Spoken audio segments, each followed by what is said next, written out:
जय जिनेंद्र। प्रिय भाइयों और बहनों, पिछले वीडियो में हमने नमोकार मंत्र की महत्व देखते हुए उसको नमस्कार किया था, जिसमें हमने पांचों परम गुरुओं को नमस्कार किया था। अरहंत, आचार्य, सिद्ध, उपाध्याय और साधु कि इन पांचों परमेश्वरों को नमस्कार करके ही हम अपने धर्म को शुरुआत कर सकते हैं और उसको समझ सकते हैं। तो आज हम देखेंगे कि इस नमोकार मंत्र में जो गुरु की महिमा हमने प्रदर्शित की है, उसको हम अपने सर्वसाधारण जीवन में किस तरह से देख सकते हैं कि गुरु क्यों हमारे लिए आवश्यक है। तो हम देखते हैं अपने हम सर्वसाधारण जीवन में बच्चा जो है जब पैदा होता है तो वह माँ की उंगली पकड़कर ही बड़ा होता है। तो बचपन में माँ ही बच्चे के लिए एक गुरु का रोल अदा करती है। वो उसको चलना सिखाती है, बोलना सिखाती है, पढ़ना लिखना सिखाती है और किस तरह से अच्छी संगत में रहना है और बुरे दोस्तों से बचना है। ये सब उसको माँ ही प्रदर्शित करती है कि वह जीवन में अपना किस तरह से आगे बढ़ाए।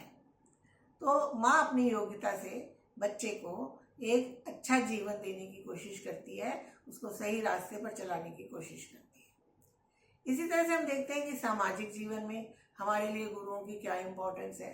राजनीतिक जीवन में तो हमारे सामने सबसे बड़ा एग्जाम्पल हमारे राष्ट्रपिता के रूप में महात्मा गांधी का है, जिन्होंने एक साधारण जीवन को अपनाकर किस तरह से वो अपने जीवन में रहते थे, क्या पहनते थे, क्या खाते थे, क्या अपने जीवन को औरों को दिखाते थे, उस आधार पर रहते हुए उन्होंने पूरे समाज को, पूरे देश को चलाकर अंग्रेज़ों से हमें आज़ादी दिलाने की पूरी भरसक कोशिश की। और जिनके पीछे पीछे हमारे देश के बड़े बड़े राजनीतिक नेता उनकी उंगली पकड़कर चुपचाप चल दिए और उनके अनुसार उन्होंने उनके कार्यों को समझते हुए, उनकी बातों को समझते हुए हमारे देश को आज़ादी दिलाने की कोशिश की। इसी तरह हम देखते हैं कि राजा महाराजा पुराने ज़माने में बिना गुरुओं की सहायता के अपने कार्य को पूरा कभी नहीं करते थे।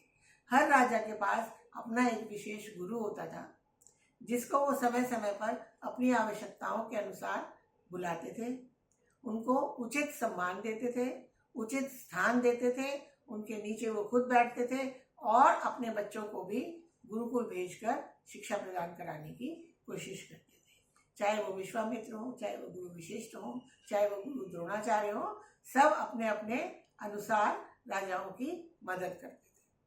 तो हम देखते हैं कि क्या एक कहावत है, गुरु गोविंद दोनों खड़े काके लागू पाए, बलिहारी गुरु आपने जिन गोविंद दियो मिलाए।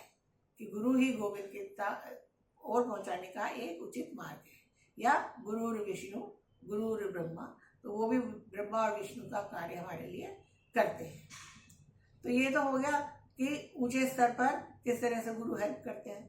आज के आधुनिक शिक्षा प्रणाली में भी हम देखते हैं कि बच्चे अपना अपना विशेष कैरियर चुनने के लिए, चाहे वो सीए की पढ़ाई हो, चाहे वो इंजीनियरिंग हो, चाहे वो मेडिकल हो, अपने अपने विशेष गुरुओं को ढूंढकर उनको प्राप्त करके और उनके अनुसार वे उसी इंस्टीट्यूट्स में जाने की कोशिश करते हैं और शिक्षा प्राप्त करते हैं।